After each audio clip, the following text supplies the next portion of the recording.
émission bu bada Oli bi moo koy def rap wolof moo raw on King FM 99.4 rap wolof yokk sa flame yeah rap wolof yeah Check. King FM Yeah. God said what you want. What's Yeah. up, brother? 99.4 Check. Hip Rock Jack Squad yow rap wolof baby moo sa raw baby bàyyi ci baby bàyyi ci baby Yeah. Time for music. Yeah. God said what a buck. What a buck. Banda Casa, what a buck. Everybody, what a buck! What a buck, what a buck, what a buck, what a buck. What a buck, what a buck, what a buck, what a buck. What a buck, what a buck, what a buck, what a buck. What a buck. What a buck. yaa ne woon ñaari kuy duñu bokk mbalka wala bokk danga soppi sa neem léegi tudd mbarka ipil mbarka njaay bi nga doon xar day weesu mbote mais toi à côté day mbëkke bul tudd day sama tur sa làmmiñ dafa am tooke li fi xew ci game bi yaa ko sooke soo xamoon ni nga ñu soofee nga si ñu fang rekk ni ñun loo ñu toppee wala bokk Muno ñoo stoppé, bitch. Yeah, come on. Yeah, check. Ñun bote wuñu soleil, man. God send, God send, what a buck, yeah. What a buck. What a buck. What a buck. Fuck goodbye, fuck. What a buck. King FM. King FM. Mahaza, Mihazi, bande de Casa. Ñun ku ñuy xaar ca ginnaaw ñoo nga ca kanam yaa ngi gas sa kanam ñun hip hop ci mbedd lañu fekk déclenché ñu alimenté ñu solu ci ay butéem ñu nekk ay bëtam doon ay noppam doon ay lamiñam di ko doxe di ko waxee mu doon sunu nation ñu koy innovation oh renovation wala bok hip hop guys say wala bok hip hop guys say wala bok hip hop guys say yak bawul dara God say what's up King FM what's up tut man yeah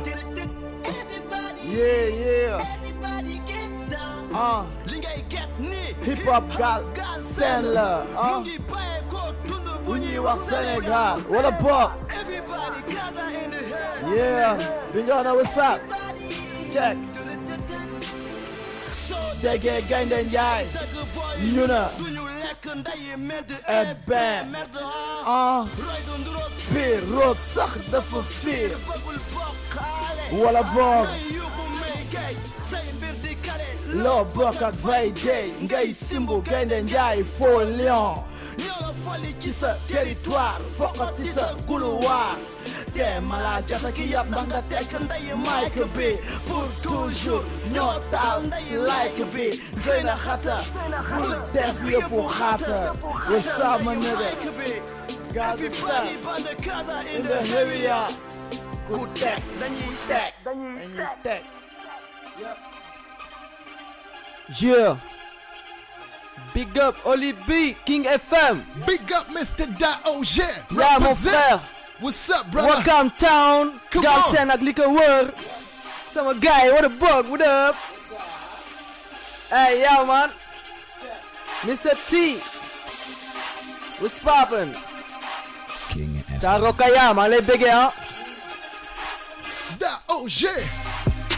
sa su nekk ñu ngi dunde bàkkaar yàgg yeewu teg dil te ma tasa yaakaar bul ma yaakaar sama bopp laa taal yàgg di ma reetaan foog ne damay caaxaan kenn du ma yaakaar ndax man daa am lu ma war a ma taal numéro 7 man la David Beckham ñu ma nar a bet ba toog di leen seetaan nu ma mel si sama doxin sama waxin sama jëfin boo ko beñee rek yaa xam aw ma seen time bu ma kenn tànkal booy doon shine sa kaw la koy tàngal déglu samay rhymes ak samay punchline li nga xam ne booy yi ma leen gën a tàng nit warul di xeeb lu fi yàlla sàkk ñu bëri fii tey ñoo fi dàkk sàcc bu dee wax dëgg rek ñoom ñooy jiite ba xoolee ba xool ñoo fi dàkk duula rest in peace kasema bo favelas ñàkk nañ boy bu cool Momo Diop li ko dal accident la ku mel ni moom tamit mënatu fi am ñu bëri jamono ji bëggatuñu jaam lu ñu xas ba jum duñ si bëgg a jàng li fi amoon amatu fi ñu ngi akruza man fa nga xaw mel ni bukki loolu du ay caaxaan toog bis fàttaleku bi ngay toog di caaxaan fukki bukki comme Boko Haram bëgg tukki te amuloo saram bëgg nga xaalis fa nga tas yaram wàññil foo bii te nga moytu caaxaan liggéey fas jom def yëfu ndaanaan xalaat leen Bakar yi bëri na xalaat leen Bakar yi bëri na Bakar yi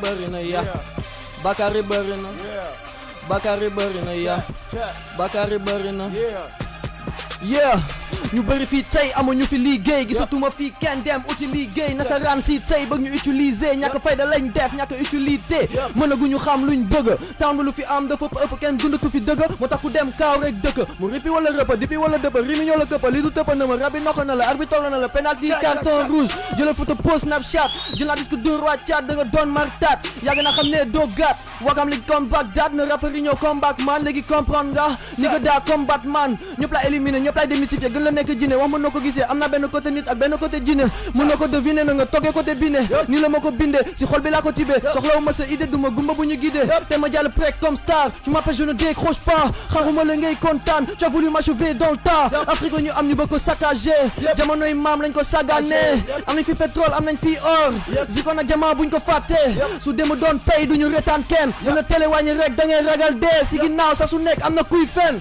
moo tax boo leen di fel ma ne xalaat leen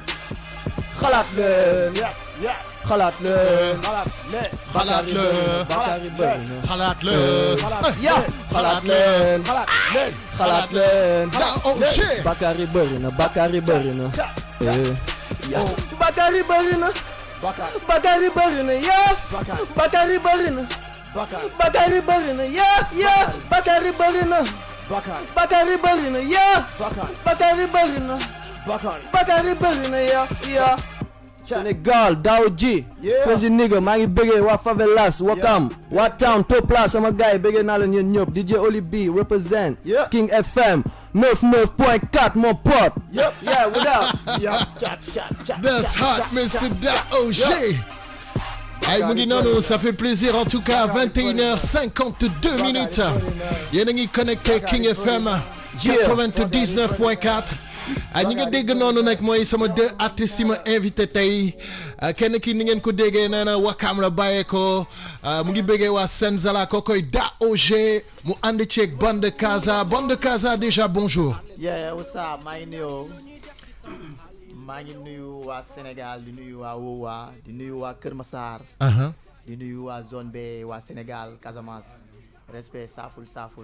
ok jaajëf Mr Bande Casa ça fait plaisir Daoji tam ñu bàyyi la quand même nga di nuyu tuuti ñi nga xamante ne ñooy auditeurs yi entrée en matière bi tàngoon na trop may fàttali ne artiste boo xamante ne artiste bu bees nga daanaka mais xaw nga yàgg tam ci game bi mais gars yi ñu ngi lay commencer di découvrir fan yii nii waaw ça fait à peu près 8 ans ngay nekk ci hip hop bi est-ce que mun nga déjà nuyoo suñu auditeurs yi et puis jox gars yi rapidement un peu lan mooy sa parcours fi nga jaar Daoji fan la commencé et puis lan mooy say objectif par rapport ak sound bi.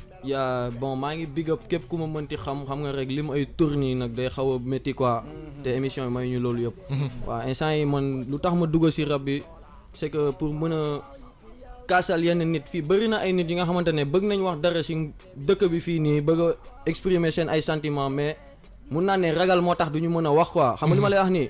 te fii nii waaw doon benn porte-parole laa bëgg doon en même temps. di waxaale loo xam ne dama ko dund quoi loo xamante ne sama vie future la tamit ak sama passé. di ko exprimer si musique. xam nga di su nit tamit bu si mënee gis njëriñam na si jël njëriñam bu si mënul gis njëriñam tamit coo jubul bëggee leen man loolu laa leen mën a wax xam nga ndax chaque son bu ma mënti génne y a un message caché dedans ça moom je te le cache pas mon pote. Yes I. Yeah. En tout cas ça fait plaisir donc ça fait à peu près comme je disais ci njëlbeen 8 ans nga xaw a dugg ci hip hop bi. Ouais, effectivement. Pour l'instant bu ma juumul génneeguloo projet solo c'est-à-dire génneeguloo album. Non en ce moment je suis sur un projet de mixtape. Waaw. De 6 titres inchallah. Ouais. Kañ nga ko fas yéene génne peut-être. C'est pas encore sûr mais nous sommes là-dessus à peu près donnez-moi d'ici 3 mois rek. D'ici 3 mois. Inchallah. Mais actuellement comme nga quand même am nga ay single yooyu balancer gars yi un peu ci réseaux sociaux yi ak yu Non, demee pas noonu. pour le moment. Mes sons, je les balance comme ça à mes potes et ils me balancent ça avec des autres amis qui sont à l'étranger, vite fait. D'accord. Balancer leen quoi. Ok. En tout cas man bi ma déglee ce son j'ai trouvé que ak jeunesse bi nga am ak fugu bi je vois vraiment que ku bëgg rap nga donc c'est pour ça que je me suis dit on allait t'inviter un petit peu que les gens te découvrent artiste bi nga doon voient ton talent et puis donc c'est sympa. Bande de Casa moom c'est un artiste confirmé en fait il nous vient de Bignona nekk Casamance bëgg sam son bi bu ñuy wax MHD sax par rapport ak trap man damay fàttaliku y a encore 2 ou 3 ans Bande de Casa ñoom ñoo ñu njëkk yónnee benn son boo xamante ne trap la woon boobu MHD génnagul ak yu demee noonu donc Bande de Casa ma bëggoon un peu nga jox gars yi tam parcours bi jox un peu gars yi li nga xamante ne mooy actualité bi et puis projet bi fan la toll parce que génnee nga album bu 22 titres lan ngeen ci ñu ci mën a wax s'il te plaît. maa ngi tudd Pape Dramé maa ngi dëkk Dakar. boo mënee wax ci mic bi ce serait bien. yeah maa ngi tudd Pape Dramé. maa ngi dëkk Bignona. mais plus particulièrement maa ngi dëkk Kaolack laa juddoo. parce que man sama papa militaire la. waaw daf doon bëri di tourner. mais sama dëkk juddu moom Casamance la quoi. ok bon maa ngi ci benn label bu tudd Reptile Music doon fa nekk di job ak gars yi ci ay affaires. Reptile Music waaw. mooy bu Deep. waaw ñoom Deep waaw. waaw boo mënoon wax ci mic bi rek doon na cool. maa ngi doon liggéey ak gars yi foofu noonu ci sama projet bi tudd Amba Ñàkk. maa ngi fa job ay titres. 22 titres laa job ci album bi. waaw mais ay différentes kii quoi localité am na yu ma defee Bignona. am na yu ma defee fii am na yu ma defee Reptile. ok ci benn projet bu génn bu tudd Amba Ñàkk ñu ngi ko génne le 12 mai. maa ngi commencé rap en 2012. oui di def ay son ay single affaire yooyu di génne. ba mu yàgg ma nekkoon tamit ci benn projet bu tudd am kii Casamance Tour. lu ma njëkk a am ci musique ci ay prison laa ko doon yóbbu. di def ay concert ci ay prison. fan foofu côté dans le sud un peu. waaw benn concert projet bu tudd Casamance Tour def ko 6 prison yam foofu yëpp. waaw. dama doon dem ci prison yi di def ay concert lu tax envie dem def ci prison yi. temps yi ma nekkee booy nag xam nga man Kaolack laa juddoo presque. dama doon am ay nijaay ay yoo xamante ni xam nga dañ doon nekk ci maf bi affaire yooyu noonu dañ doon yóbbu ay añ affaire yooyu. yaa ma gën a xam doon gis milieu bi. léegi loolu taxoon na mu influence ma ne man su ma demoon ba nekk artiste wala koo xamante ni yor na xaalis. damay dem ci ñooñu jëm leen def dara. mais comme yoruma xaalis. bu ma commencé dugg ci musique nag rek affaire bi def ma ay cas ma gis ay ñoom grand yi mel ñoom Fou Malade doon ko def fii Dakar. ma ne man pourquoi pas man maa ngi Casa nii. mu war naa ko mën a def fii nii. oui ma def benn Bignona mu jàll. rek ma bind benn projet. bu tudd Casamance Tour gis ci waxtaan ci ak sama staff bi. ok ñu def tournée Casamance bi def ko Sédhiou Kolda Vélingara Oussouye. def ko sous région bi yëpp di Ziguinchor. ok yor samay preuve yi nga xamante ni def naa jox ma ay jërëjëf. togg ay añ ba mu neex def concert ci buntu prison bi après bëggee gars yi dem. ok mais album bi moom ñu ngi ko job ci lu yàgg na. parce que album bi Darkness la njëkkoon tudd. waaw parce que temps yi dama nekkoon ci lëndëm. ma doon dund rek ay lëndëm di ko bind ci album bi ba mu yàgg. ma nekk ci leneen quoi. ma gis maa ngi nekk ci am. ba mu yàgg mu ngi cóol ma xam ne live bi nag ci ñaari boor rek lañ ko tënk am ak ñàkk. album bi ma dund ci am. dund ci ñàkk. am na ay nit yu ma cher yoo xamante ni dañu décédé bu may job album bi. dëgg la yoo xamante ni ñoo projet woon lépp. benn gars bu tudd Fodé Sagna presque moo nekkoon sama manager. waay nekkoon Paris nekkoon ak man di job. xam nga. waaw ñu dem ba affaire bi war a génn rek sa waay làqu. léegi ma dëxëñ album bi. nekk ci benn projet. ok comme ñàkk naa ko te am naa lu bëri. waay ñu tudd album bi Amba Ñàkk. très bien En tout cas, ça fait plaisir. Donc, gars, ñu ngi noonu xaw a xam tuuti histoire bi fi mu commencé mais di fàttali itam que à la base yaa ngi woon Bignona mais da nga déplacé wu léegi yaa ngi Dakar. Dakar pourquoi choix boobu est-ce que c'est pour mën a gën a jege peut-être scène bi gën a mën a am opportunité développer ce sound. Est-ce que c'est pour les opportunités wala c'est un choix lu tax choix boobu. parce que tamit dama def foofu presque lépp boo wootee foo mënti wootee. oui dinañ la Banda Casa jaar na fi joué naa ay. devant le gouverneur. joué naa ay bébé de l'année chaque année. def naa ay affaires yu bëri ay prison. def naa ay concert fépp. xeebu ma dëkk yu fay 500 200 sax dem naa fa jouer concert. ok parce que tamit boo demee li ma benn grand déggoon Alpha Blondy doon ko wax benn grand. waaw ne ko da ngay dellu sa dëkk ba ñu xam la. ok bu ñu la xamee nga doog a ñëwaat fii nii. léegi nag man sama dëkk. daf prouvé naa fa quoi. ok après ci laa ñëw nag ci géej gu mag gi. mais waa Dakar ñu ngi ma doon dégg. super parce que maa ngi woon foofu sama ruq doon def fii gars yi di dégg. yow sama son bu nga koy njëkk a teg gisoo ma. waaw dëgg la. sama son bu nga koy teg njëkk a teg gisoo ma. effectivement da nga ko déglu mu jox la dara. effectivement. yaa Kalz maa ngi leen di béggee bu baax. effectivement de toute façon soo baa ngi nii sax bu ma juumul nii. moom laa nar a ñëw nii ñu ñëw ci. mais ma bëggoon tam artiste bi nekk sa wet bi li nga xam ne mooy Daoge.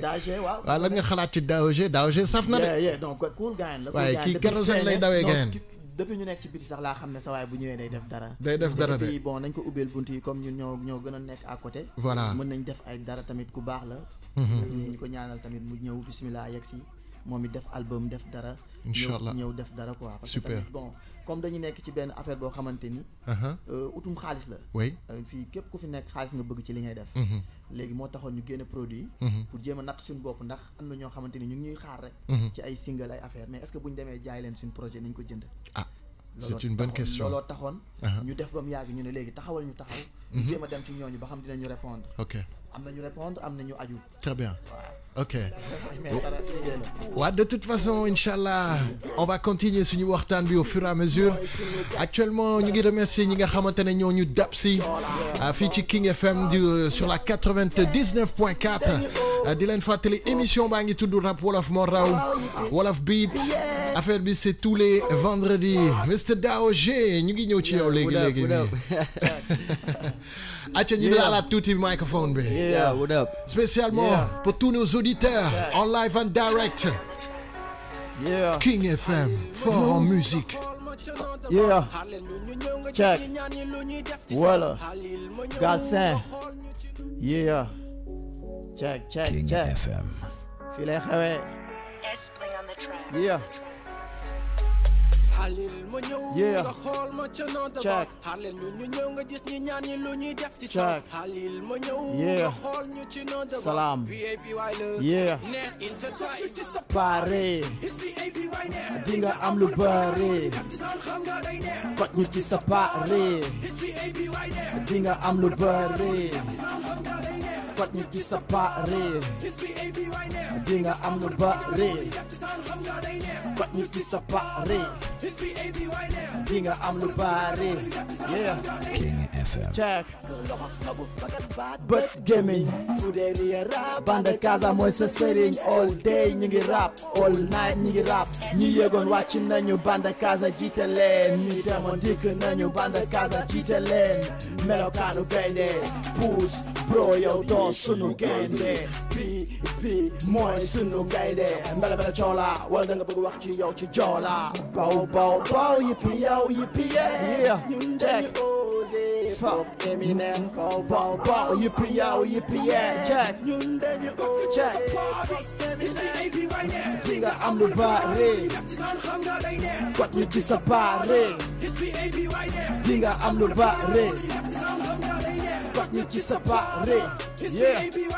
Dinga am lu bari. Kot ñu ci sa bari. Yeah. Check. Yeah. Yeah. Fétan. The microphone. Fétan.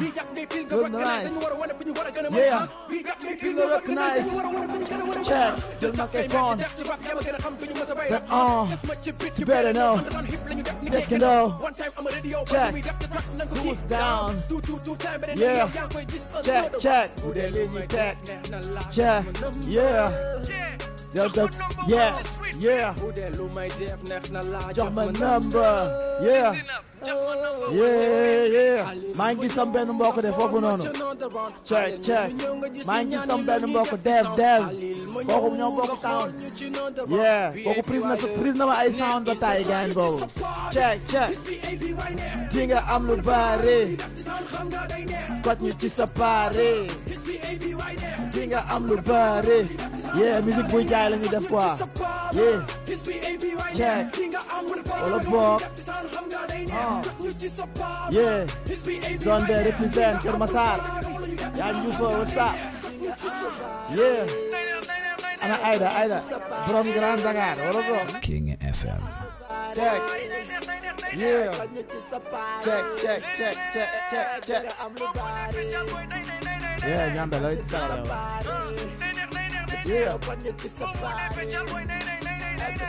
yeah wala bog yes yeah what's up Bignona what's up huh yeah émission bu bada Olibi moo koy def rap wolof moo raw on King FM 99.4 Yeah.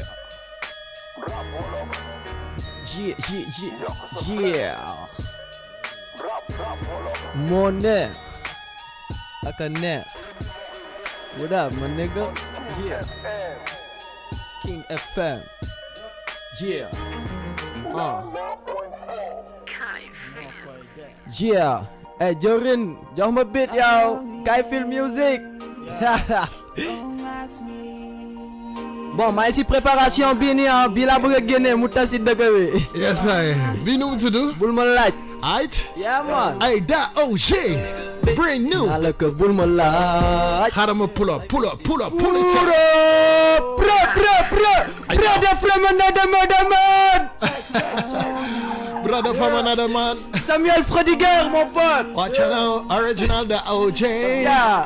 Feature King FM. New Yeah. artist, nouveauté. Baby nee naa la ko bul ma laaj. iPhone 6 nga ma njëkk a laaj. mu dem ba 10 lépp li nga ma laaj. ma dem ba gis lépp li nga ma laaj. li nga ma laaj baby bul ma laaj. baby nee naa la ko bul ma laaj. iPhone 6 nga ma njëkk a laaj. mu dem ba 10 lépp li nga ma laaj. baby woy la man du ma ci taay tax nga ma gën a bëgg a tekki taay lépp li nga ma def des na sama mind boo koy gas doo ko mën a jékki déedéet nga foogoon ne man du ma xalaat na xuloo ma sa bopp ngay nax xeli loon nga ma sax sa nga raaw ma mani lépp loo wax ma ne waaw ndeke waalo tey la gën a aay jël na ay pojam def ko njege naay ma teg sama bopp mu daldi raay ndeke lépp daf ma bëggoon a rey li ma daloon dootuma dalaat def naa lu baax amoon na lu tax yow rek laa bëggoon duma la naax su démb doon tey duma la naax baby nee naa la ko bul ma laaj iPhone 6 nga ma njëkk a laaj mu dem ba 10 lépp li nga ma laaj ma dem ba gis lépp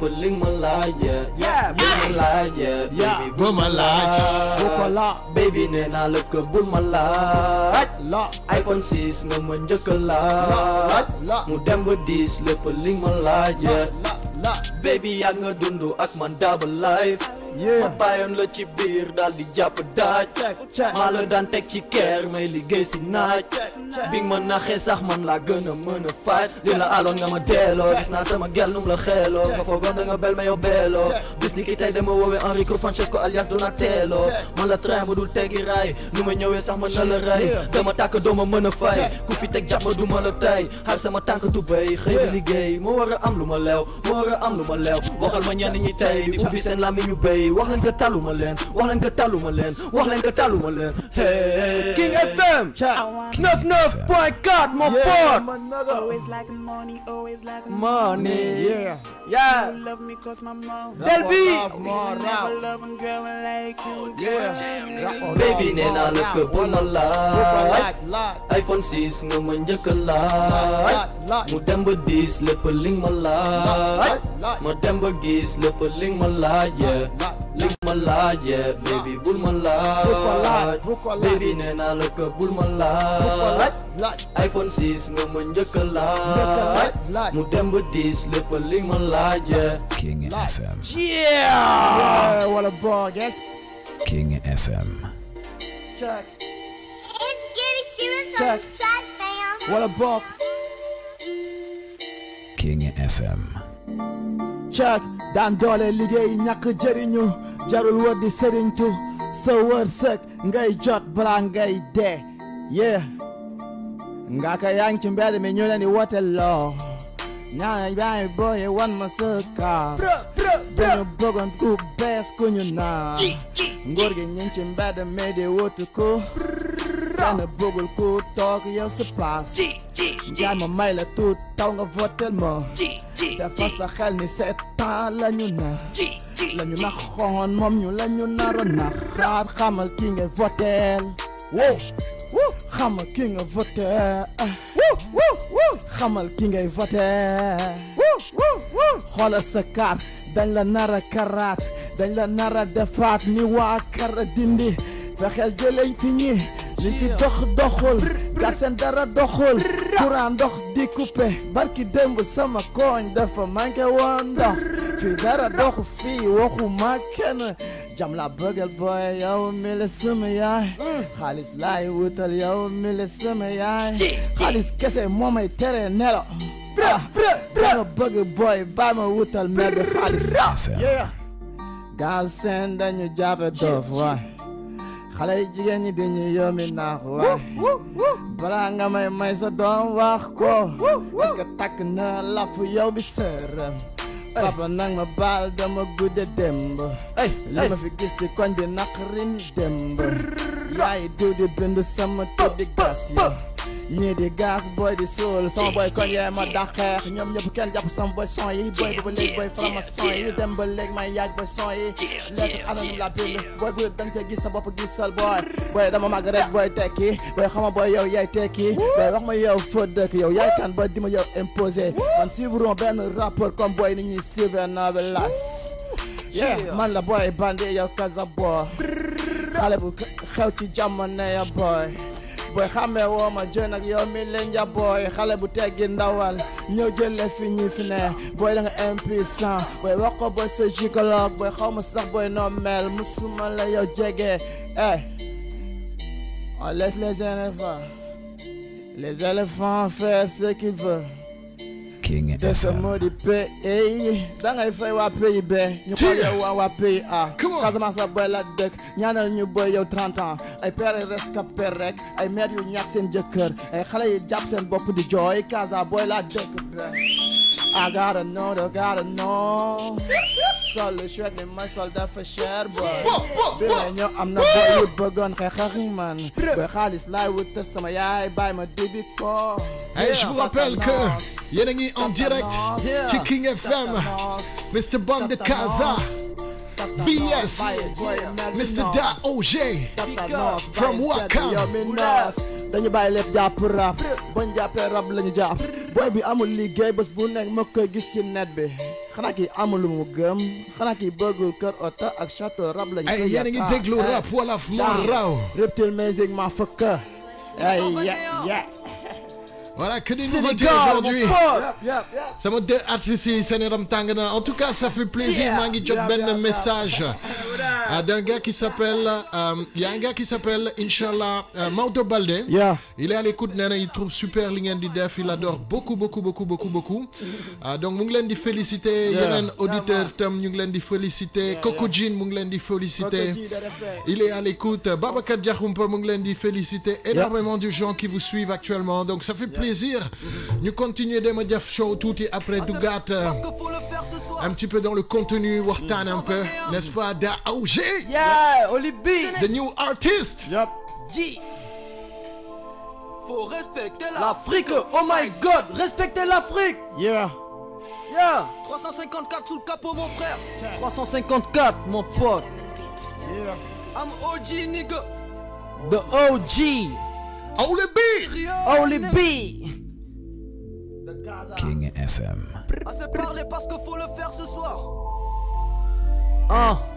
Moi je viens d'Afrique, je connais la faillite. Je n'aime pas la race humaine un peu raciste. Moi je n'aime vivre que dans l'ombre, toujours en nombreux. Moi et Bouki on se fait que des comptes. Là où c'est sombre, je me lève et je tombe. Je me lève et je tombe. Rien à foutre, je finirai dans une tombe. Des trucs de sadique, produits métalliques, fondus formés même sous forme de brolique. L'évolution humaine n'a pas de limite. Je serai riche et j'en fais même le pari. Ça serait pire si je me mettais à parler. Je suis dans la cuisine, j'ai fourré ma farine. Sens-tu l'odeur qui parfume tes narines? Transport maritime donc je suis dans la marine. Pour des centimes dans le quartier on s'allume. Ouais je vous salue, ouais je vous salue. Au clair de lune mon joint d'herbe s'allume. Je suis un sultan donc je construis mon palais. Mon assurance faut que la tienne j'ai comparé. Tu dois te barrer, tu dois te barrer. Si la police te cherche c'est pas dans mon quartier. OG, Oli B. Pour le respect. Je suis comme je suis, je vais le rester. Il y aura un moment, tu ne verras pas maman. Donc sage faut le rester. J'ai vendu mon âme pour le respect. Je suis comme je suis, je vais le rester. Il y aura un moment, tu ne verras pas maman. Donc sage faut le rester. Je fais du rap français au niveau du Galsen. Des gars comme moi il y en aura des centaines. Mais il est rare de voir quelqu'un de sensé, car tout le monde a la même façon de penser. On fait du mal, on assume la douleur. Mais je suis noir, c'est pas une question de couleur. Faut le visa là où j'ai visé. Certaines personnes me trouveront bizarre. Qu'est-ce que vous disiez? Je m'en bats les couilles. Si t'as pas les yeux que me suis pas. Oui dans mon équipe, tout le monde est déter. Si t'es pas Bouki, direct on t'enterre. Pour le paradis, on a dû vivre l'enfer. Pas de maladresse, donnez-moi l'adresse. Fouki Bouki, tout droit des enfers. On arme les doucettes. Ratatata, on te fera bien la guerre. Ouais, je suis comme je suis, je vais le rester. Bande de Il y aura un moment, tu ne verras pas maman. Donc sage faut le rester.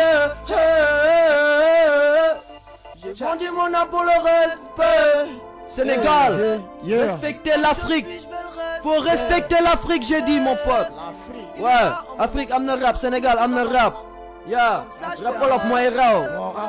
Yeah, dem ba faw di law. Te muy gaaw. Wala bokk. Hey DAOG kontaan naa trop. What up, Olivier? Ay Mr Bande Casa kontaan naa waaw. maa la gën a bég. Aca ñëwal lan nga bëggoon wax. maa ngi nuyu waat borom kër gi. di nuyu borom kër gi ndax nee nañ feccum liir bu neexee nday jaa jàpp ca mbagee. dëgg la yaa njuufa moo waral lépp moo waral coow li. dëgg la bon tey bu ñu demee ba yegg si fii c'était pas évident. ma jékki-jékki doon business ba mu yàgg rek ma dugg tourné ci benn affaire. après gars yi da leen di sombre quoi. ma doon laa dafa kenn gis. ba mu yàgg ma jékki-jékki teg ko rek dugg ci game bi. yaman waa gaaleen ne taj di ma xool. yaman kon xam nañ ne bon su may dugg ci benn affaire rek fulla ak fayda moom ciy dugal quoi. bon man nag game bi nag xaalis kese moom fi indi pour mu leer. waaw mais c'est clair ku ma jàppale na ñëw jàppale ma si xaalis ma am kër am c'est-à-dire da ngay wax ci mic bi tuuti. waaw ku may jàppale. waaw bëgg jàppale man Bande Casa ak sama copain. dañuy jox xaalis. waaw bu ñu joxe xaalis nañ dem ay studio waxal ci mic bi s'il te plaît ñaata nga soxla nii par exemple. non liquidité rek bu xaalis boo xamante ni. liquide lay doon boo amee ku lay déglu bëgg la jox xaalis ñaata nga bëgg mu indil la. bon comme ku may déglu. waaw. non pour l'instant moom mënu ma wax somme ci quoi parce que ay 1 laa koy bindal moom mu yegg ay 0. ok du doon problème. waaw mais oui ma Bande Casa par exemple ku bëgg a contracter Bande Casa nii pour mu jouer par exemple ñëw jouer benn je sais pas benn Fosco. non wala man léegi lépp laay jouer. lépp taamatuma ngénte. tour mariage parce que. lépp tënkuma sama bopp ci musique quoi. xawaare sax da ngay dem. damay dem parce que. nekkuma fi tamit di toog ay 1 an pour jouer benn concert. oui chaque jour dama. cachet ñaata la Bande Casa di la. non bàyyi nga gérer loolu yow sama gars nga. man damay lekk xaalis bi de. da ngay lekk yow kay yow man dama leen di souhaiter yaa grand Kals waaw. bon vent parce que yéen. ñun on était à l'ombre quoi. pour man dem naa ci ay ba léegi man yaa ngi yor album. mais damay wër ak moom. xam naa. damay wër ak moom. xam naa di ko yóbbul gars yi. je sais c'est difficile. maa ngi yor benn CD boo xamante ni. CD bi amul printage. dama jël sama album. ma def ko ay printage mais printage bi album bi di génne. dafa ko ma amoon ay son yoo xamante ni dañ doon kal. léegi ma ne du ma dem si rajo yi. di leen yóbbul son yi kal. léegi damay dem nu mu tudd université. waaw toog ñu defaral ma son par son ma déglu CD 22 CD. ba mu mat sëkk yëpp son yëpp. benn kalu si ma mën a wër si rajo yëpp joxe ko. mais ma dem ci benn DJ mu ne ma booy lii CD yi nii bul ko yóbbu feneen keneen du ko jël. ma ne ko yow. design nga barre wala li ci contenu bi. design ngay xool wala contenu. ma ne ko ma job ay 50. ci benn projet. waaw bañ mu kale. waaw ma defal la ko ci CD. indil la ko ba sa yow xamoo ma. man maa ñëw ba ci yow xam la parce que damay déglu ay émission ma indil la sama CD ne la mu ngi nii. waa léegi gars yi jàppaleñ ci waaye il faut que c'est vrai que des fois. li ngay wax nii dama koy comprendre parce que man mi animateur là damay gis c'est très difficile pour artistes yi souvent gars yi nag du ñu comprendre parce que tam des fois circonstances yi la le projet produit bi c'est un peu complexe mais effectivement animateurs yi quand même il y a un petit effort à faire pour un peu essayer d'aider artistes yi parce que loolu rek la ñu am en fait mooy seen seul vitrine ak plateforme ñëpp di la seetaan nga jël li nga am yëpp sa mère ak taxale yëpp def ko ci nga ñëw indil ko benn CD mooy la CD bi du ma ko teg nga génne sa clé jox ko mu dugal clé bi ne la ana album bi nga ne ko jëlal dossier bee mu ne la c'est pas professionnel ma ne ko je suis amateur ba un jour ma nekk pro sama gars est-ce que mën ngeen noppi s'il vous plaît foofu microphone bi ma ne ko léegi bàyyi ñu nekk ay yow nekkal pro ñu nekk amateur ba un jour dinañ nekk pro mais un jour nag bés boo ma gisee si kaw na nga fexeel ba nga fa rappelé wu bu ma la indilee sama CD bañu ma nag damay dem ba léegi di ñaan des fois damay ñaan ay concert yu mag may leen ma yéeg jouer parce que nit ñi xamuñu ma mais su ma yéegee ba def di nga xam may kan mais fekk defuma mënoo ma comprendre. Très bien, bande de Casa, comprendre. En tout cas, c'est une question boo xamante ne animateurs yi souvent dañ leen di fustiger ci loolu maa ngi ñaan sama mbokk animateurs yi bu fekkente ne mun nañ s'il vous plaît jéem a jàppale gars yi ce serait vraiment bien ñuy jàppale gars yi. parce que gars yi dañ ko soxla donc voilà Daoger quant à sa waa ji li mu wax nee na xaalis bu ko amee daf lay séddale toi tes objectifs ci sound bi lan la est-ce que c'est pour l'argent est-ce que c'est pour la gloire est-ce que passion moo la ci dugal wala c'est juste passager. non man li ma dugal affaire bi moom man donc du ma la nëbbu quoi. moom xam nga am nit yi moom moo ma gënal am lépp loo gis ko. waaw. moom bëgg naa incha quoi. waaw donc da nga bëgg siiw. juste non même pas ça mais man dam amour la wax mais dafa nekk si man quoi. passion. waaw je l'aime quoi. C'est pas question de je vise ça mais je vise pouvoir aussi transmettre plus tard des messages. xam nga. ngir jeunes yi di ñëw parce que man déjà man mun naa ne je me fais aimer par les petits enfants. xam nga déjà avec ça c'est bien quoi. bien sûr cool. est-ce que t'as déjà joué des concerts par exemple. ouais. Ou pas fan. bon pas tellement quoi mais je suis monté à certains concerts. Récemment je suis monté au dernier concert de Elzo Diam donc vite fait nii. waaw j'ai fait 2 sons après je suis parti là. Mais toi t'es d'origine capverdienne. Non. Quelle origine? Libano-sénégalais. Ouais mais comment ça se fait libano-sénégalais nga dugg ci rap bi moi j'ai vu peu de libanais fii yoo xamante ne dañuy dugg ci rap bi. C'est la même question que m'avait posé Pape Sidifa. Ouais. Alors c'est quoi qui t'a inspiré? Non moi tu sais la musique ça a toujours été mon amour depuis que j'étais petit. Voilà tu vois j'écoutais La Fouine dès leur départ tu vois. Ça m'a fait aimer Section d'Assaut tu vois. Des trucs comme ça après. Ça t'a inspiré. Voilà je chantais leurs paroles nice mais après je me suis dit pourquoi ne pas sortir mes propres textes. C'est clair. Et je jouais sur leurs instrumentales après ouais. Actuellement t'as quel âge là? En ce moment j'ai 22 ans. 22 ans ça se voit t'es nerveux t'es fraîche tu peux faire quelque chose hein ci game bi. Inch'Allah. Parce que t'as une fraîcheur rek affaire boo xamante ne on sent que t'es juvénile et que xam nga. Donc il y a beaucoup de choses à voir quoi. Ouais tu vois. mais Gelly. waaw Gelly passe-temps la rek mais après mooy loolu da ngay xam ne nekkul quoi boo si nekkee benn instant da ngay dem ba xam ne après ça c'est du shit quoi c'est rien. Actuellement est-ce que da ngay combiner je sais pas des cours avec la musique ou juste musique da nga bàyyi jàng. Non, man, en ce moment, sérieusement, je te cache pas. Wow. Je suis au chômage comme beaucoup d'entre nous dans ce pays. Mais pourquoi tu as arrêté tes études? Qu'est-ce qui s'est passé? Ouais, juste que je me suis T'en avais marre? Ouais, je me suis dit, mais déjà, je parle bien français. Ouais, j'ai pas besoin de faire des mathématiques parce que compter l'argent, c'est mieux, quoi. Ouais, tu vois. Ouais, mais mon frère, franchement, je te dis, qualification, c'est toujours bon dans la vie, quoi. Sincèrement. Xam-xam moom ba keroog ngay dee da nga koy jàng donc bon peut-être yow noonu nga gisee mais bu doon yow man maay yow boo mën a jàppaat ci cours yi jëm ci jàppaat. Non loolu noonu lay demee dina am lu mu lay indil en plus même ci musique bii ngay ut nii. dina la gën a permettre nga gën a structurer li ngay def gën a xam nan ngay jaayee sa bopp. nan ngay valoriser sa bopp nan ngay signer say contrats donc loolu boo jàngul doo ko nanda. dëgg la. For real. C'est pour cela que je me suis trouvé mon manager. Hein. Ok. Yeah. Ça fait combien de temps que tu travailles avec ton manager? Bon, ça fait à peu près dans les 5 ans, je peux dire. 5 ans. Ouais. Ok. Il te ramène de l'argent? Non, c'est pas. Je t'ai déjà dit, c'est pas mon objectif. Donc yow musaguñ la fay caché ci sang. Non. ci loolu doy na war. Mais c'est que dama ko si séntuwul man je suis pas xam nga nekk mu meluma noonu quoi tamit. xaalis bi daal pour l'instant amagul solo pour yow. waaw d'accord coow di jib. élection yi di jib si nii par exemple lan nga gis yow lan c'est quoi ton petit mot aux Sénégalais mais juste avant question boobu dama bëggoon juste wax ñi ñuy déglu dañuy jot ni en urgence benn message boo xamante ne dañu ne dafa am encore il y aura une coupure d'eau maanaam ndox day coupé parce que tuyau bi nekk au niveau de Hann dafa toj ci guddi gi le tuyau s'est cassé donc il y aura une grosse coupure d'eau pour ñi nga xamante ne ñoo ñuy déglu population yi ñu jéem a xaw a jël seen matukaay bu ñu amee ay bidon root wala en tout cas dina am coupure ndox ñu ngi jot information bi nii donc c'était une information qu'il fallait faire passer ci diggante bi tam beaucoup de messages toujours jaajëf Olibi animation bi nice na sa artistes yi ñu ngi koy assuré nee nañ il kiffe beaucoup kii mu ngi woote depuis PA unité 4 bu fekkee tam am na ñu bëgg participer ci émission bi vous pouvez appeler au 88 628 99 90 le téléphone est ouvert pour pouvoir parler à DOG ak Bande Casa donc DOG li ma la doon wax un petit peu par rapport aux élections déjà se penser en tant que jeune qu'est-ce que tu penses un peu de ça est-ce que tu penses que c'est quelque chose d'utile pas utile et puis lan ngay wax sa mbokku jeunes yi nga xamante ne ñu ngi dem ci affaire boobu.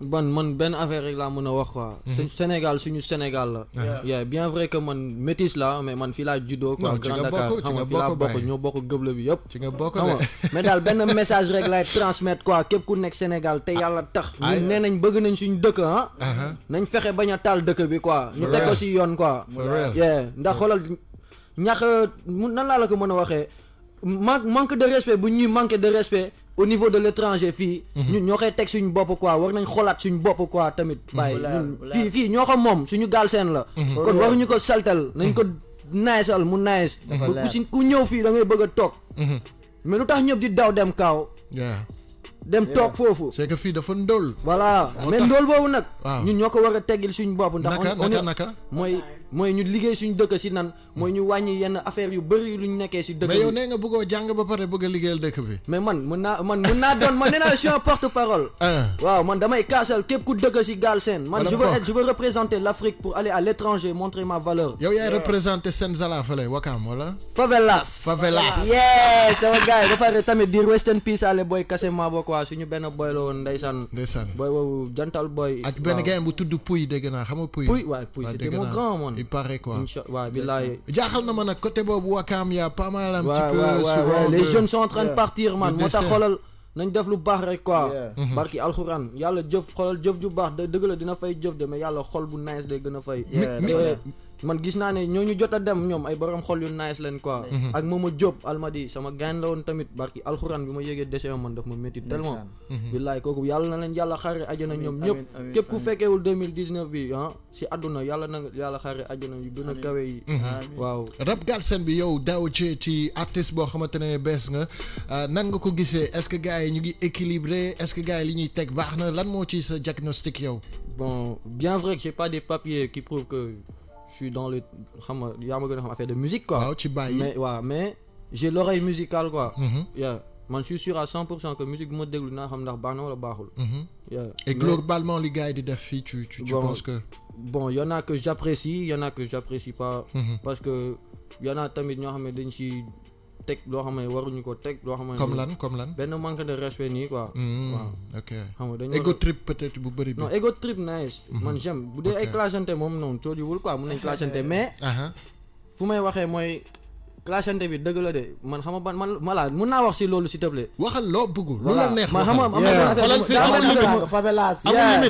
daa benn affaire bu ma métti si. amul limite man damay gis ay rappeurs. dañuy bokkandoo gox quoi. xam nga li ma lay wax nii bokkandoo gox.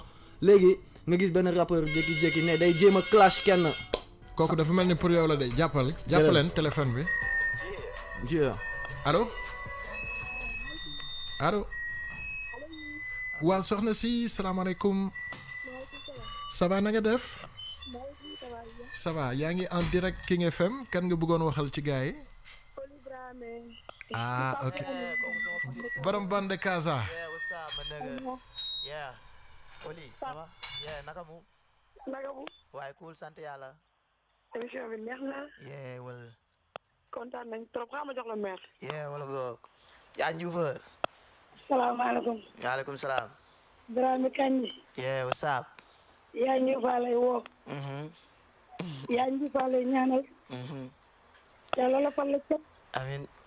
yàlla may la barke. amiin. soo bëgg a yegg yàlla na la fa yàlla yegg. amiin. ama boolu bëri waaye li nga am yaa ngi koy bokk ak ñun. yàlla na la yàlla dimbale. dafa war meer. bu dee ñaanu waajur dëgg la. kenn du la yërëm. meer bu yàq affaire yi waaye bu yàq programme yi ngeen émission yi day dugg de ngeen bàyyi ñu rap meer affaire de rap la amin ñu bokk ñun ñëpp boole ci sam waa ji xam nga waaw sam père a ngoog waaw le père chef le chef bégee alors na nga def yaa ñu ngi bégee père waaw jeex na kontaan naa ñoo la gën a bég ñoo la gën a bégee waaw jox ma sa waaj Odi bi wuyul paa bi allo. waaw fils na nga def. waa sant yàlla bu baax a baax. père man maay papam. dëgg la kon suñu papa nga ñun ñëpp. waaw man de armée ñëpp a ma xam man ngay wax caaj chef caaj. dëgg la. laa caaj. waa.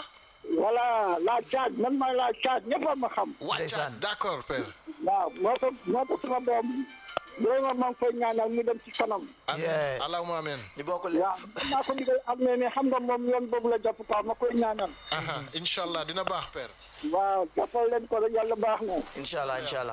yàlla ko yàlla dimbal xale yi ñëpp. amiin ñu bokk lépp. jërëjëf yërëm yaayam la dafa yërëm yaayam. dëgg la père dëgg la. mu nekk moom fu mu dem nag yaayam. dëgg la. what's up? En tout cas, content nañ ci seen participation. Ça nous fait vraiment plaisir. Ça va kat tey am nañ la ah. gars yi am nañ la trop en tout cas ñu ngi leen di remercier bu baax maire bi pa bi toute la famille de Bande Casa mu ngi noonu téléphone bi 88 la 628 99 90 pour ñi bëgg participer c'est toujours un plaisir di échanger ak yéen et puis ngeen mun a supporter seeni artistes également ci live bi au streaming digital c'est-à-dire King FM dañ koy seetaan di ko déglu c'est au www.kingfm.sn pour ñi bëgg a poser tam seen question wala seetaan sama gars yi Bande Casa ngi tàkk donc mu ngi noonu ñu jéem a peut-être juste yeggale li ñu doon wax noonu sànq Bande Casa yow sa avis un peu ci élection yi ak quel est le message bi ngay passer aux jeunes et aux Sénégalais tout simplement. man daal dëkk bi yàlla na am jàmm quoi. parce que dëkk bi bu amee jàmm. ñun ñëpp ñooy am jàmm. ok dañuy ñaanal ki nga xamante ni kooku moom gagné na ba pare. dañ koy ñaanal oyof yen wi oyof ci moom. te mu jàppale jeunes yi. parce que tamit dëkk bi. du ay boo jàngul wala boo amul benn efficacité bi rek doo war a bokk ci dëkk bi quoi. dëgg la ñëpp la ñu war a manœuvrer ñëpp la ñu war a gérer. est-ce que yaa ngi comprendre. très bien pour tamit adduna bi kenn ku nekk xam tamit ne bul toog.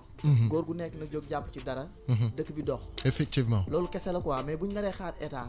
chaque fois dañu am problème ak moom. très bien.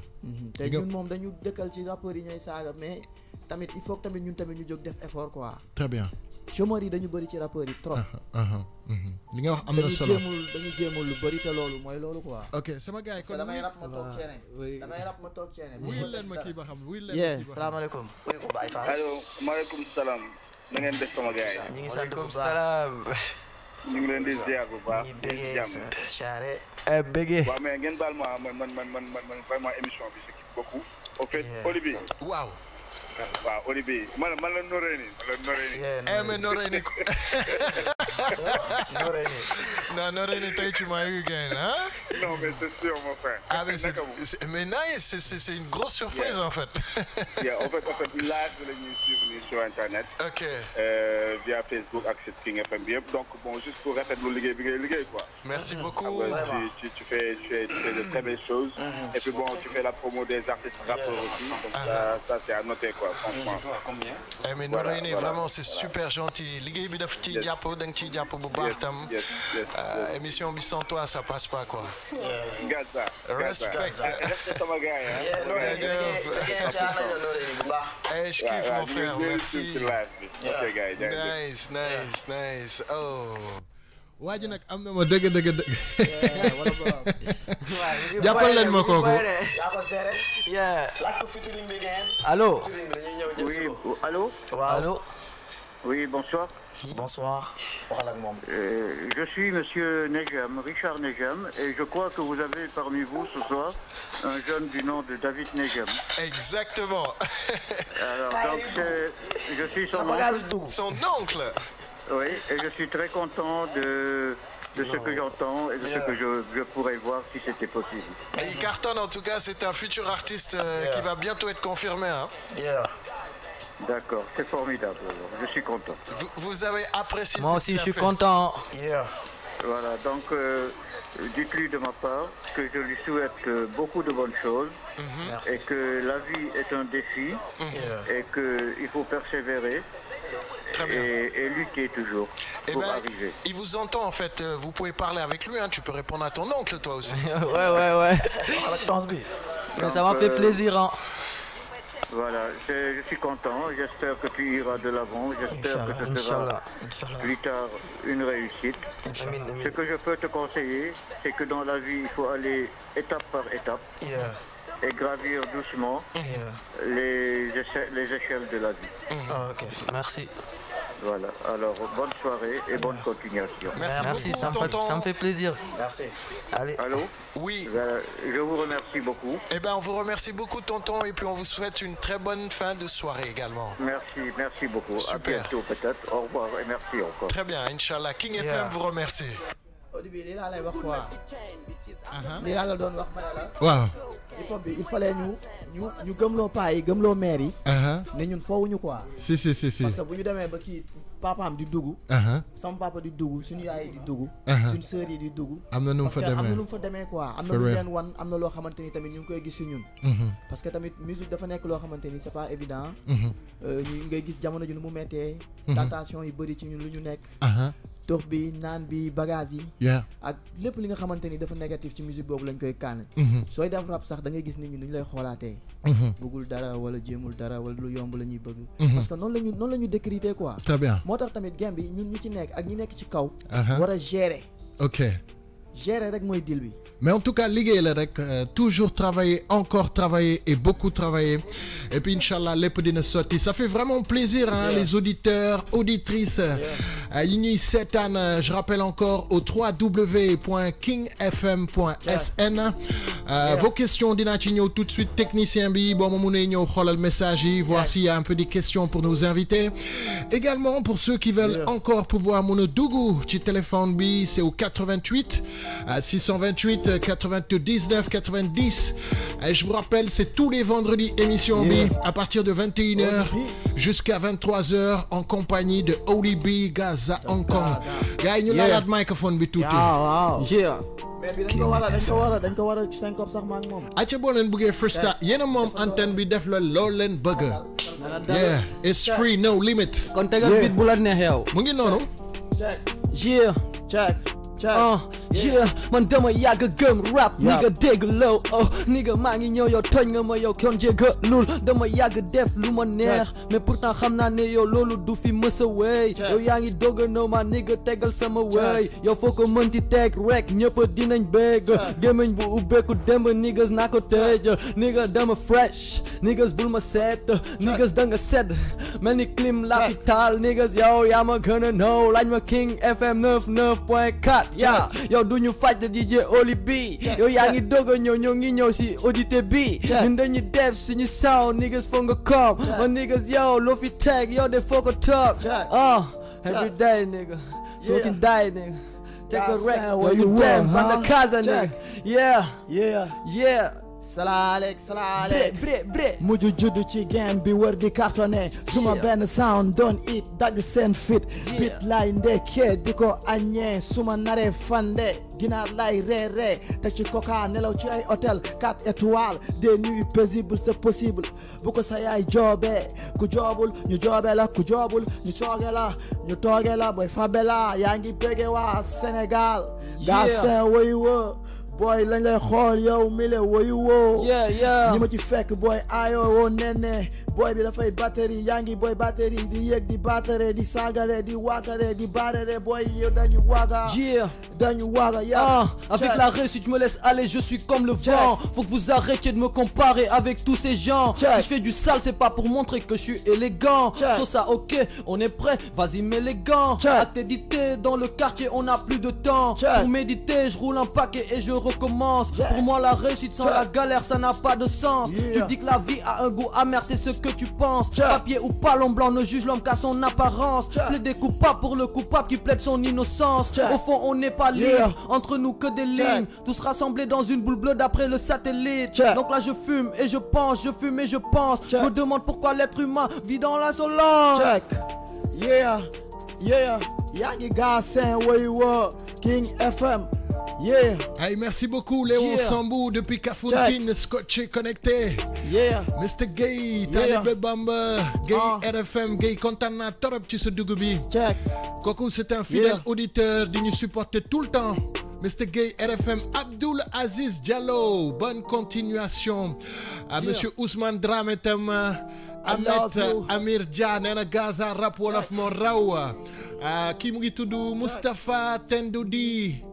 Bro Maldes en tout cas message yi ngi bëri bëgg naa ngeen gën a partager vidéo bi et puis Lay Diop tam mu ngi connecté wu Amira Fall Soxna Sambou Khalifa Babacar ma xool naka Khalifa Babacar Pandane merci beaucoup en tout cas ça fait plaisir. Il est précisément 22h40 minutes. Ñu ngi dugg ci dernière phase u émission bi. Xam naa ne dinañ dawal encore benn son wala deux sons. Et puis ñu jéem a tëj émission bi di leen fàttali ne à 23h la ñuy arrêté. Merci beaucoup à monsieur Kader à la technique, Kader Lo, Pape Jean Digital. Et puis à partir de 23h bu leen fàtte Seydina Omar Ngom ak seen émission Allo Voyance. Ça sera tout de suite à partir de 23h. Alors on balance encore deux sons avec Da OG et Mr Bande Casa. On va continuer de découvrir un peu leur projet, leur univers. Je remercie Boubar, tout le team digital de King FM, Osman Noreini, Maggie, Mr Cher Faye, à toute l'équipe bien entendu, Yacine. Merci beaucoup à tous. Expert on the beat. King FM.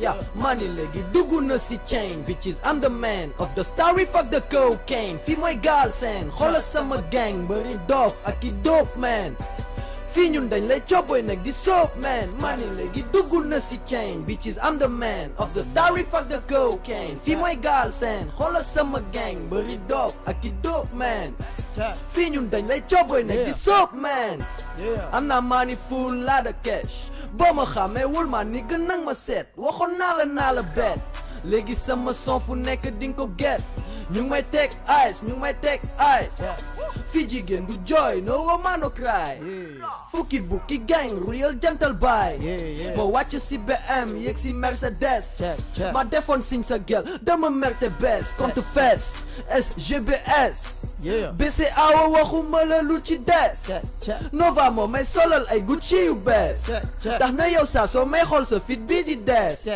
maa ni léegi dugg na si chain bitches I'm the man of the story fuck the cocaine fi mooy gaal seen xoolal sama gang bëri dof ak i dope man fii ñun dañ lay coppoy nag di soap man maa ni léegi dugg na si chain bitches I'm the man of the story fuck the cocaine fii mooy gaal seen xoolal sama gang bëri dof ak i dope man fii ñun dañ lay coppoy nag di soap man xoolal samay nigga samay real nigga nigga yaa ngi dégg samay real nigga kaay feel suñu music niggas dégg daaj bitch yoo de lu bees lañ fi andi te bul ñu sax jéem a ñoddi yëfu bandi Daw G Oli B King FM 99.4 hot nigga yeah oh no yeah check yeah King FM. Yeah, check.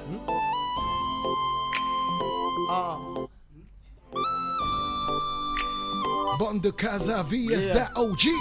Yeah.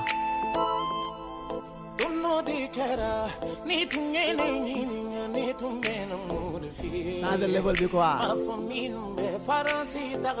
Yeah. Gars yi dee ci géej gi. Immigration clandestin wala Rest in peace. Yeah. Yeah, jarul xaru ji boy. Tonton Pape maa ngi lay may son bi. Malam Soukeyna Touré. Yeah, ta Ami Fall. Aïda. Check. Immigration clandestin. Jarul xaru men. King FM. Yeah. Jabidum tara fara finu fara finu besengen jugula dam folno minina manyuma kodo dalu be wiri fajiri dala olu bita bara yorla nenne buka sanji buka neshiere bina mana dol jabi Hustle man jengu man. Hustle man jengu man. Hustle man. Dan dole liggéey ñàkk jëriñu. King FM. Yeah, ODP. Yeah. Picc mi sori na. Dem fa am fa jafe na. Mu jaral dugu gaal géej amul bankaas ñoo jaay ci géej gi réew mi amul liggéey politiciens dañuy nax men jabi xale yi bëgg tekki Eldorado européa yeah ñu baaxu maam yi dellu ci tool yi mbay mi sàmm geeg napp gi ndax ñi ñuy jiite ñooñu yërëmul waaye bàyyi sa xel sa carte du politiser yeah check gëmal sa bopp frère yeah big up wala bokk la France n'est pas l'Eldorado Ça c'est vrai mon pote. Yeah dëgg yeah la fa nekk suufu mooy ñuy fanaan duñu lekk duñu naan la dette à l'Afrique boy chaque jour dañ leen di yoreel destin wala bokk frère bul dem boy amen wala bokk amen ñun duñ dem géej men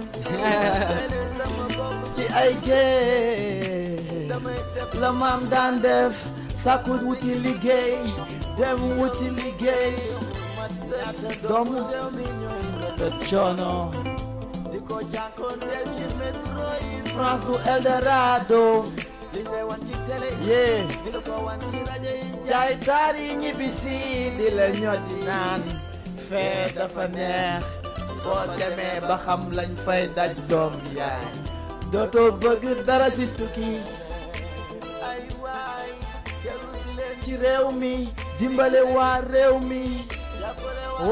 mi nasaraan du mbokk du xarit bu Bamba ci géej gi delloo si ko africain yi Onibara wala boog check En tout cas, il est 22h48 minutes. C'était vraiment un plaisir, Taï. Amadadjalalen Fiyenya, bande de Casa, avec Mr. Daoje. Yeah, une nouvelle amitié est née. Au calme. Comment? Inch'Allah. Yeah, man.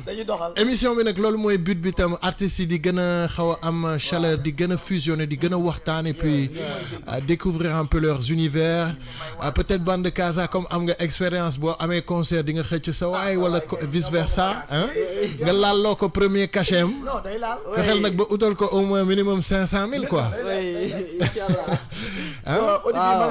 waaw le mot de la fin peut-être pour chacun d'entre vous ñu mën a tàggoo et puis ngeen wax surtout fi ngeen tollu ci projet yi est-ce qu'il y a des choses qui doivent arriver très bientôt en ce qui concerne ta mixtape bande de Casa est-ce que am na ay showcase wala concert wala fu gars yi bu ñu la buggee connecté naka la ñu mën a def c'est important aussi ngeen wax loolu gars yi. comme adduna bi yëpp ñu ngi ñuy déglu. te fii moom via da lay may bët. te yow moom maa ngi lay sant tamit di la gërëm di gërëm waa télé bi borom télé bi. macha allah moom ñu may chance. bu ñu ñëw taxaw fii nii di jàkkaarloog nit yi. bon man maa ngi wax lenn rek maa ngi ci beneen projet bu tudd lettre anonyme. d'accord maa ngi koy job ndànk-ndànk 2020 destination horizon 2020. ok bañ a yaakamti. ñi nga xamante ni nag ñu ngi ñuy dégg. ñi nga xamante ni war nañ jàppale seeni frère même bu nekkul ñun. ki nga gis mu nekk ci koñ bi di bind di def dara. defal dara si moom ndax suba mu doon dara. parce que ñun ñii ñëpp am nañ ay mbokk yu ñu mën a dimbali. mais dañu foog ne xam naa wala bu ñu defee ci ñun dañuy jéng wala leneen quoi. mais ku ci def si ñun doo réccu parce que ñun dañuy fekk ci yoon bi ñuy dem boo jàppee day dem boo jàppul day dem kon man damay lettre anonyme rek laay bind ba tey ku for yaa moom ku mën a defal balaa muy am xaalis après nga ci ñaaw wala muy doon star nga ci ñaaw parce que day am quoi ñëpp ci yoon lañ nekk di bëggee ñëpp di ziar ñëpp di nuyu sama waa koñ sama waa kër ñi nga xamante ni ñoom yaa ku ñu tudd mère su koy nu Touré tante di bëggee gars yi nga xamante ni yëpp xam nañ bande Casa di ko bëggee xam nga di ziar ñëpp ñi nga xamante ni seen doole mu ngi ñëw ci ñun seeni effort ay atugu gars yi def vidéo yi team bi yëpp maa ngi bëggee su ma nuyoo rek ñëpp war nañ xam. En tout cas merci beaucoup bande de Casa vraiment c'était un plaisir je vois que artiste bu motivé nga bu gëm li ngay def donc restez noonu bul bàyyi le combat continue l'aventure continue et le meilleur reste à venir donc toutes mes félicitations et je continuerai à suivre activement say projet fi nga tollu et puis di continuer di ko jàllaleel gars yi. Respect man. Mr. Daoje, donne-moi ce tago gars, le mot de la fin. Qu'est-ce que tu as à dire aux auditeurs, auditrices qui nous écoutent, peut-être ton oncle ou d'autres gens de ta famille. Et puis surtout, gars, le bouge suivre, comment ils peuvent faire. Est-ce que la mixtape, elle sort quand? Combien de titres? Un peu les dernières infos. Ah bon. Ce que j'ai à dire c'est pas beaucoup hein. Juste que bon man maa ngi am projet mixtape instant yi nii amagul tour sax mënaguma la wax sax tour bi mais l'essentiel daal man j'écris avec mon instinct quoi te xam naa ne 6 titres la doon tuddee mon instinct. T'inquiète, je vais faire ça. Si ça te plaît, ça plaît aux gens, okay, nice. Ou tu l'appelles Favelas, Daoje, Favelas. Favelas. Appelle-le comme Favelas, ça. Je vais l'appeler l'instinct Favelas. Instinct Favelas. Mon pote. Voilà, on a le droit de terre, moi, on a 10% déjà. Amul benn problème. Yaa xool nu muy demee rek. Super. Yeah, man. Bon man daal lenn daal laa mën a mooy sànq dama si bëgg a delluwaat quoi. mooy affaire de bu ñu xam nga suñu bokkee benn gox quoi. waruñu ñuy clashante suñ biir quoi. xam nga ñun bu ñuy clash lenn moo tax ñu naan clash quoi. mooy clash loo xamante ne du yoon si suñu nan laa la ko mën a expliquer suñu suñu dëkk quoi suñu Sénégal xam nga bon je suis pas très fort pour parler nice quoi mais exprime-toi comme tu veux je veux que tu essayes de me comprendre quoi waaw man loolu laa bañ man bëgguma ay comme nga dëkk fii koñ bee ma dëkk koñ bi xam nga may clash te yow li nga war a clash yoo ko mooy lan li warul am si dëkk bi xam nga lu métti li loolu lañ war a clash ndax man rap lan laa ko gisee c'est une révolution artistique pour la paix si day kaasal gars yi day waxal gars yi loolu la sax kese moo fi nekk moo tax man message boobu laa jàllale bàyyi leen clashante bi seen biir te ngeen jéem a clash li jar a clash moo gën corruption beeg yooyu noonu man corruption wi waaw ñu xaw a doon ay Thomas Sankara tuuti sax xaw a wax quoi doon ay révolutionnaire bay kontaan naa de en tout cas Olivier billaahi maa la gën a kontaan fop léegi yow moom xamal ne man maay topp sa affaire yow moom comme ni ñuy wax man maay yaay sama poulain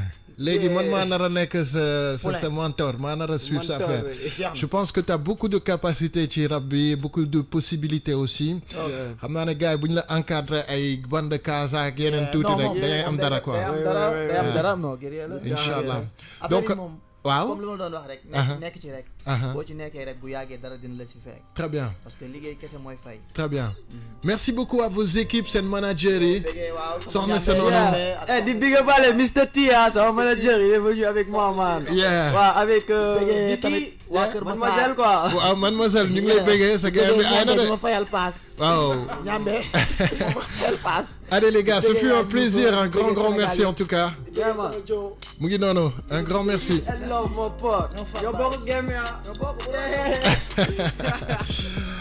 voilà mu ngi noonu suñu gars yi ñoom la recevoir doon tey mu doon bande Casa àndoon ci ak Dao G un grand merci à tous les auditeurs sama mbokku taximan yi gars yi yore sécurité yi nekk hospice Dantec hôpital principal ak Fann maa ngi leen di respect bu baax gars yi nekk ci Oyo bi ak Maki sans oublier sama copain gendarme yi j'ai beaucoup de copains gendarmes ak policiers maa ngi leen di béggee bu baax